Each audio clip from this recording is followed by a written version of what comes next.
한 해의 시작이 엊그제 같았습니다. 어른들이 왜 하루가 이렇게 또 1년이 이렇게 빨리 간다고 말씀하시는지 이해가 조금은 됩니다. 벌써 오늘이 10월의 추수감사절입니다. 우리가 살아온 한 해를 돌아보며 또 넉넉한 감사가 우리 안에, 또 우리 가정 안에, 또 우리 교회 안에, 또 이 세상에 가득하기를 기대하며 오늘 말씀을 나누겠습니다. 우리나라 속담에 한가위만 같아라 하는 말이 있습니다. 그것은 한 해가 아무리 어려워도 추석 한가위만큼은 모든 것이 풍성하고 넉넉하고 그래서 매일 추석 같았으면 좋겠다라는 그러한 말씀이지요. 그 풍성함에 감사함이 넘치는 계절이 지금입니다. 그 속에는 하나님의 또 오묘한 섭리가 있음을 우리는 알 수 있습니다. 이제 멀지 않아 추운 겨울이 오고 또 모든 환경이 열악하게 되기 전에 그 어려움을 이겨나갈 수 있는 것들을 마련하고 준비하게 하시는 그 은혜의 시간이 지금의 시간, 이것이 하나님의 또 다른 놀라운 섭리입니다. 만물은 이제 열매를 맺고 동물들은 긴 겨울 준비를 위해 영양을 보충합니다. 이 남은 가을의 날씨가 이제 지나가면 나무들은 자신의 잎을 떨어뜨리고 겨울 맞을 준비를 할 것입니다. 그 자연의 변화 가운데 하나님께서 우리 인간에게도 그 긴 겨울을 맞이할 준비를 시켜 주신답니다. 지금까지 살게 하신 것에 대한 감사함으로 또 다른 어려움을 준비시키시는 하나님의 이 놀라운 섭리를 만나게 되는 오늘 복된 하루가 되기를 주의 이름으로 축복합니다. 어느 기독교 그림 포스터에 적혀 있는 문구입니다. 한번 들어보시겠습니까? 매일 행복하냐고요? 아니요. 결코 매일 행복하진 않아요. 그렇지만 작은 감사가 쌓이면 그로 인해 행복을 느낄 수 있더라고요. 행복이 목적은 아니지만 감사를 하게 되면 상황이 아니라 주님을 더욱 보게 되어서 내 마음을 지킬 수 있게 되네요. 그래서 작은 일 하나라도 매일 감사하려고 해요. 상황에 상관없이 오늘도 감사합니다. 그리고 이 글쓴이가 이렇게 말합니다. 매일매일 행복하면 얼마나 좋을까요? 그런데 생각만큼 언제나 좋은 일만 일어나지는 않더라고요. 주변도 또 저의 삶에서도 말입니다. 성경은 우리가 매일 행복해야 한다는 명령을 주시지 않았습니다.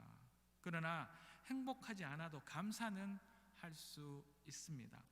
행복하면 좋지만 우리 인생이 매일 너무 행복하다면 우리는 어쩌면 하나님을 멀리 할지도 모릅니다. 행복하지 않기 때문에 주님 한 분만을 찾게 되는 일들이 있고 그러면서 우리는 감사를 배우게 됩니다.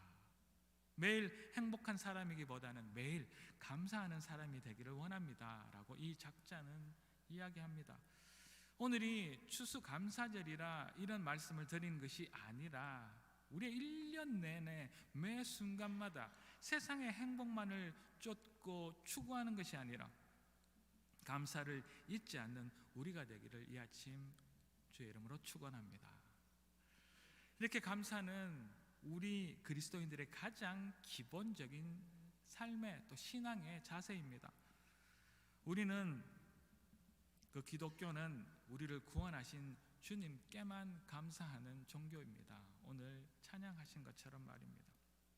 우리는 죽을 수밖에 없는 죄인이지만 그 죄 중에서 우리를 은혜로 불러주셔서 죄 없다 하신 것에 무한한 감사를 드리는 그 종교, 그것이 우리가 믿는 이 기독교 그리스도교입니다.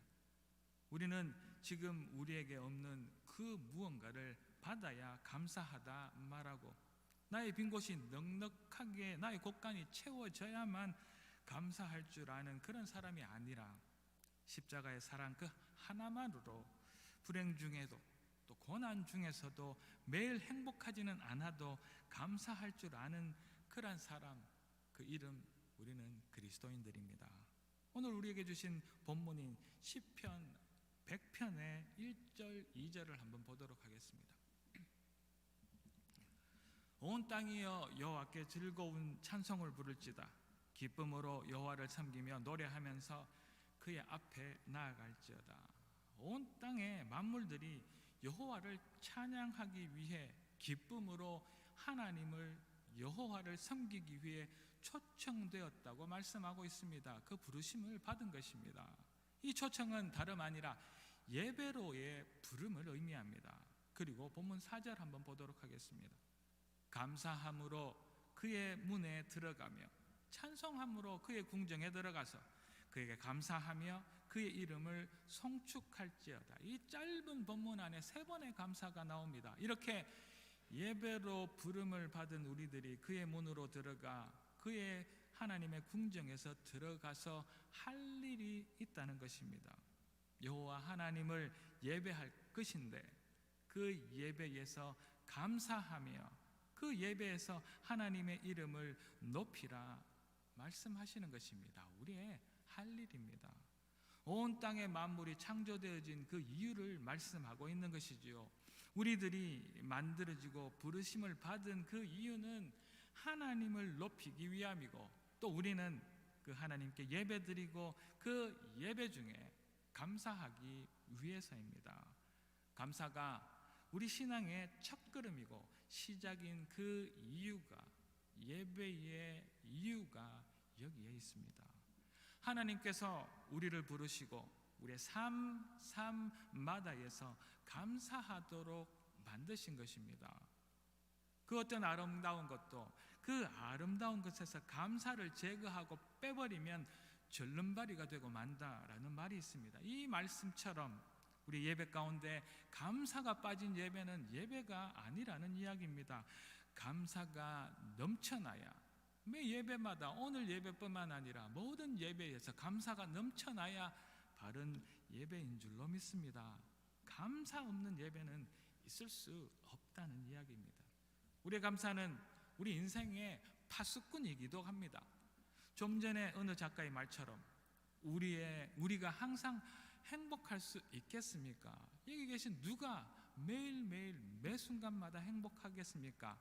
안타깝게도 그런 사람도 그런 환경도 우리 인생 가운데 절대 있을 수 없습니다. 우리가 언제나 만족할 수도 없겠지요. 모자라는 것 많고 안타깝고 바라는 것 너무 많지만 그 가운데 내 삶에서 그 지나가는 일상적인 평범한 것 하나하나를 감사해내는 것입니다.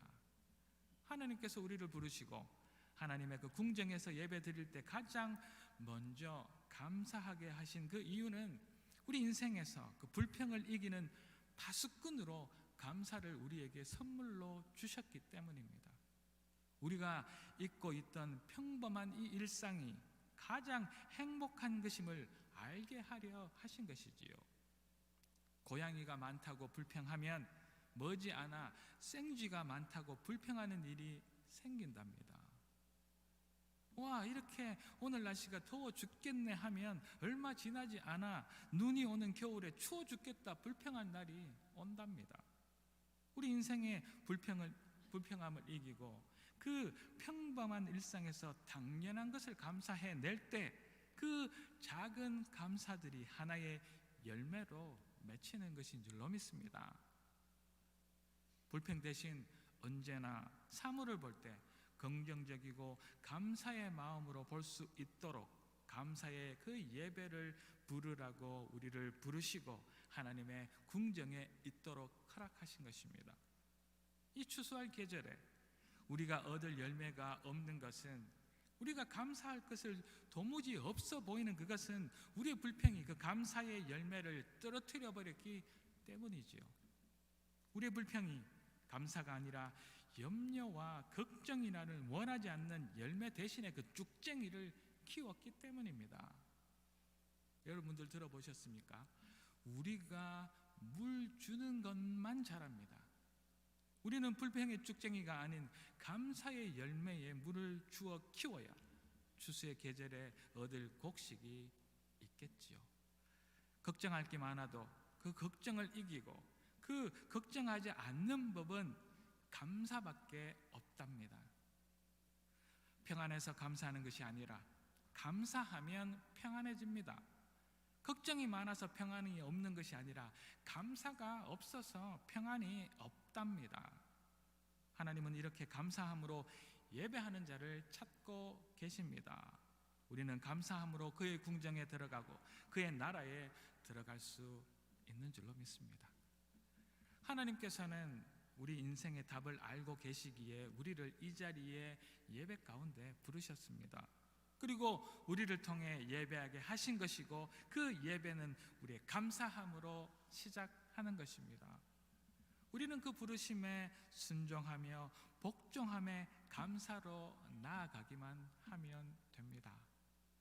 그때 우리 안에 불평, 모자라고 두려운 염려들은 물러갈 것입니다. 하나님의 승리입니다. 감사의 기쁨이지요. 매일 행복하지 않지만 매 순간 감사할 수는 있습니다. 얼마나 많은 사소하지만 매일매일을 있게 한 수많은 평범한 일상의 감사가 있는지 여러분들은 너무나 잘 아시지 않습니까? 탈무드는 이런 이야기를 합니다.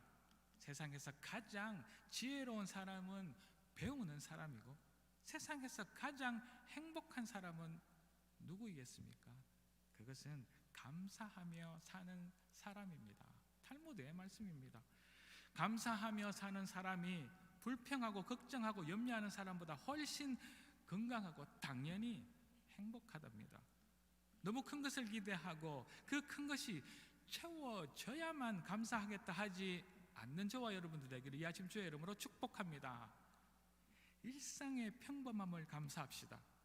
사소한 것 하나하나를 감사하는 우리가 되기를 축원합니다. 우리의 일상이 얼마나 감사할 일인지 그 평범함이 깨어져 보면 알겠지요.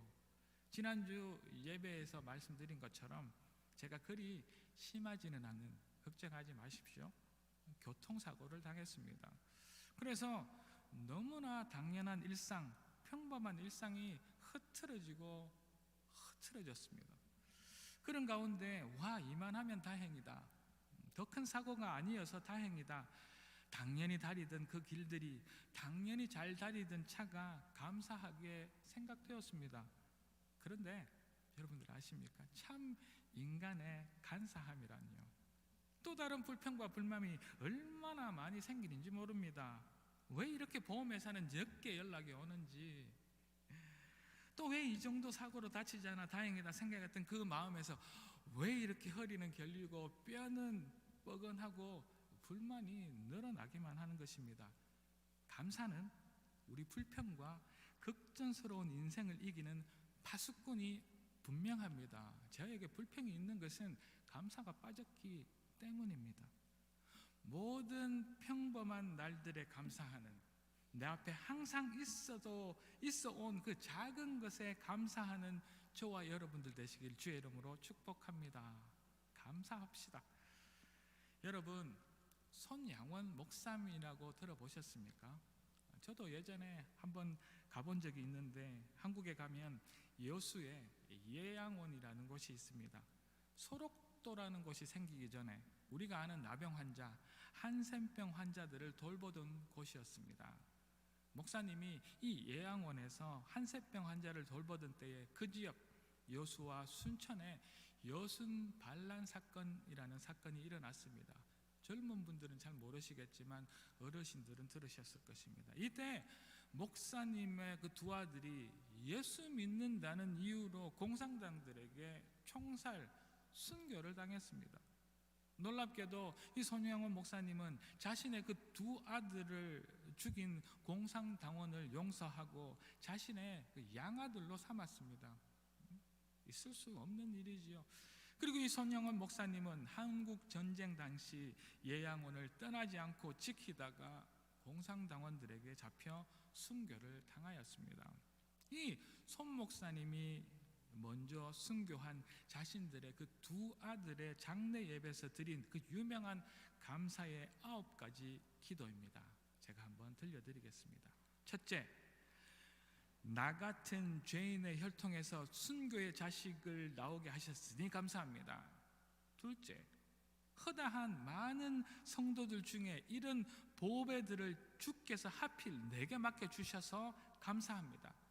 셋째, 삼남 삼녀 중에서도 가장 아름다운 두 아들 장자와 둘째를 바치게 된 축복을 감사합니다. 넷째, 한 아들의 순교도 귀하다 하거늘 하물며 두 아들이 순교하게 됨을 하나님께 감사합니다.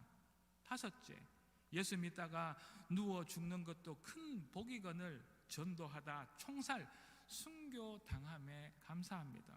여섯째, 미국 유학 가려고 준비하던 내 아들 미국보다 더 좋은 천국에 갔으니 안심되어 감사합니다.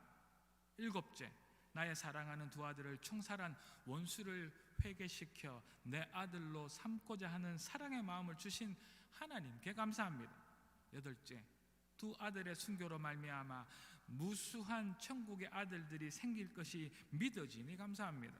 아홉째, 이 역경 중에 이상 8가지 진리와 하나님의 사랑을 찾은 기쁜 마음과 여유 있는 믿음을 주신 우리 주님께 감사합니다. 이런 가운데 어떻게 감사가 나왔을까요? 불평이 아니라 얼마나 원망하고 누군가에게 화를 내고 싶을까 생각됩니다. 그런데 누군가는 이런 때에 감사하고 있습니다. 정말 이럴 수 있을까 생각되는 그때에 어느 누군가는 불평이 아니라 원망이 아니라 낙담이 아니라 낙심이 아니라 감사하고 있습니다. 이제 부모가 되어 자녀를 사랑하는 것이 무엇인지 아는 저는 도저히 감상할 수 없는 이 순간에 손양원 목사님은 감사하고 계십니다. 저는 할 말을 잃었습니다.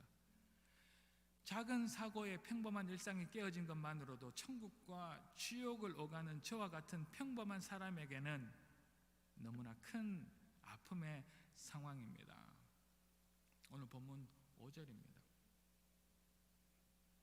여호와는 선하시니 그의 인자하심이 영원하고 그의 성실하심이 대대에 이르리로다. 그런데 이 감사는 이 본문에서 나온 것입니다. 그는 여호와 하나님이 선한 분이신 줄 알았기 때문입니다. 여호와 하나님께서 자녀된 우리들에게 악하고 나쁜 것을 주시지 않을 것임을 우리 하나님은 좋으신 하나님인 것을 알고 입으로만 믿지 않았기 때문입니다. 그래서 그의 삶의 가장 최악의 순간에 그는 절망과 낙담과 불평과 우는 것이 아니라 감사로 하나님 앞에 예배드리고 있는 것입니다. 우리 하나님의 그 선하시고 인자하심이 그저 오늘 그저 우리 당대에만 있을 것이 아니라 영원할 것임을 그는 하나님 앞에 선포하고 있는 것이지요. 감사가 감사를 낳는. 그래서 자신의 생명과 또 같았을 두 아들의 죽음 앞에서조차 그는 감사하고 있습니다. 우리는 도무지 이해할 수 없는 그 감사입니다. 우리 하나님이 이럴 때에 이런 말, 또 저런 상황에서는 말을 바꾸시지 않는 성실하시고 신실하신 분임을 알았던 그는, 그리고 그 성실하심이 자신에게 뿐만 아니라 우리의 자손 만대까지 이르게 될 것을 알았던 그 손양원 목사님은 그 절망의 순간에 감사하고 있습니다. 오늘 우리 중 누구도 이런 순간에 감사할 수 있는 사람이 우리 중에 한 사람도 없을 것을 저는 압니다. 나의 작은 불행에도 아파하고 불평하는 우리들이라서 나의 손톱 밑에 그 작은 가시 하나만으로도 너무 아픈 우리들인 줄 너무나 잘 알기 때문에 저런 인생의 절망에서 감사할 수 있을 것을 없는 것을 너무나 잘 알기도 하지만 오늘 이 시간 최소한 우리 여호와 하나님은 정말 좋으신 분이심을, 그리고 그 하나님 아버지는 누구보다 우리 죄인에게 인자하신 분임을, 또 그의 말씀을, 약속이 언제나 우리에게 약속의 믿음을 주시는 분이심을 아는 우리가 되기를 축원합니다. 그래서 힘들지만 감사하는 오늘이 되기를 주의 이름으로 축복합니다. 감사에는 그 어떤 조건이 없답니다. 건강해야, 넉넉해야, 이 문제를 풀어내야, 나의 마음에 여유가 있어야, 이런 전제 조건이 감사에는 있을 수 없다는 말씀이지요. 왜냐하면 우리 하나님께서 무조건적으로 우리를 사랑하셨기 때문입니다. 우리의 죄로 죽을 수밖에 없는 우리들에게 자신의 그 아들, 그것도 외아들 예수 그리스도를 우리의 인생에 보내주시고 나를 위하여 십자가에 못 박으셨기 때문입니다. 아마 우리 찬양대가 그 마음으로 오늘 이 감사의 찬양을 드렸을 줄로 믿습니다. 이 은혜가 선하신 것입니다. 이 십자가의 사랑이 인자하심이고 이 놀라우신 용서가 그를 믿는 누구에게라도 베풀어지는 것이 바로 하나님의 성실하심입니다. 오늘 본문의 5절의 말씀처럼 말입니다. 이 앞에 우리는 그저 무조건적으로 감사하는 것입니다. 우리에게 따스한 가정이 있고 의지할 부모 형제가 있고 일할 직장이 있고 날마다 먹을 양식이 있고 우리가 누릴 세상이 있고 때마다 예배드릴 교회가 있고 서로 사랑할 지체가 있어 감사합니다. 무엇보다 죽을 우리를 구원해 주심에 감사합니다. 그러나 이런 감사할 조건이 충족되지 않을 때라도 하나님의 그 하나님 되심에 감사하는 우리가 되기를 주의 이름으로 축복합니다. 도무지 감사할 수 없는 상황과 환경에서도 억지로 힘겹게 감사함으로 주가 감사의 예배로 부르신 우리가 되기를, 이 갈릴리가 되기를 축원합니다. 사랑하는 갈릴리 가족 여러분, 오늘 본문 3절의 말씀입니다. 여호와가 우리 하나님이신 줄 너희는 알지어다. 그는 우리를 지으신 이요 우리는 그의 것이니 그의 백성이요 그의 기르시는 양이로다. 아멘. 여호와가 우리 하나님이실 아는 우리가 되기를 축원합니다. 그가 우리의 왕이십니다. 그가 우리의 구원자이십니다. 그가 우리를 지으신 창조주이시고 우리의 삶이 나의 것이 아니라 주님의 것인 것을 알고 내가 내 삶의 왕이 아니라 나는 그의 그저 백성이며 내가 내 인생길을 인도하는 내가 목자가 아니라 나는 그저 그의 인도함을 받는 양인 줄을 알아서 모든 일에 감사만 하는 우리가 되기를 축원합니다. 이 감사의 계절에 주신 은혜를 하나하나 꼼꼼히 헤아려보고 그 은혜에 감사하며, 그러나 불평과 불만이 넘쳐날 우리의 평범한 그 일상 가운데서도, 그 모자라는 눈물과 낙심밖에 없는 그 평범한 가운데서도 하나님의 그 선하심과 인자하심과 그 성실하심, 하나님의 그 하나님 되심으로 그 어떤 상황 가운데서도 감사하는 저와 여러분들 되시기를 이 아침 주의 이름으로 축복합니다. 감사가 나는 오늘 하루가 되기를 다시 한번 주의 이름으로 축원합니다. 기도하겠습니다. 할렐루야. 하나님을 찬양합니다. 하나님께서 우리를 감사하라고 부르셨습니다. 감사함으로 그의 궁전에 들어가 감사의 예배를 드리라고 부르셨습니다. 하나님, 저희들에게는 모든 환경이 넉넉하고 충족되어야 감사할 줄 알지만, 그러나 저희들의 일상, 이 사소한 평범함을 감사하는 저희들 되게 도와주시기를 소망합니다. 하나님, 저희들이 불평과 불만이 넘쳐날 이 부족한 일상 가운데 하나님을 찬양하고 감사하는 것은 하나님의 선하심과 인자하심, 성실하심이 우리 안에 날마다 함께 하시기 때문인 줄로 믿습니다. 저희들의 부족함 가운데 파수꾼을 세우시고 날마다의 그 사소한 것들, 일상을 감사하며 그 감사가 영원 대대에 이르게 하나님 허락하여 주시기를 소망합니다. 오늘 저희들에게 주신 이 추수감사절 가운데 진실로 주를 찬양하고 감사하는 저희들이 되기를 소망하옵고, 이 모든 말씀 살아계신 예수 그리스도 이름으로 감사드리며 기도 올리옵나이다. 아멘.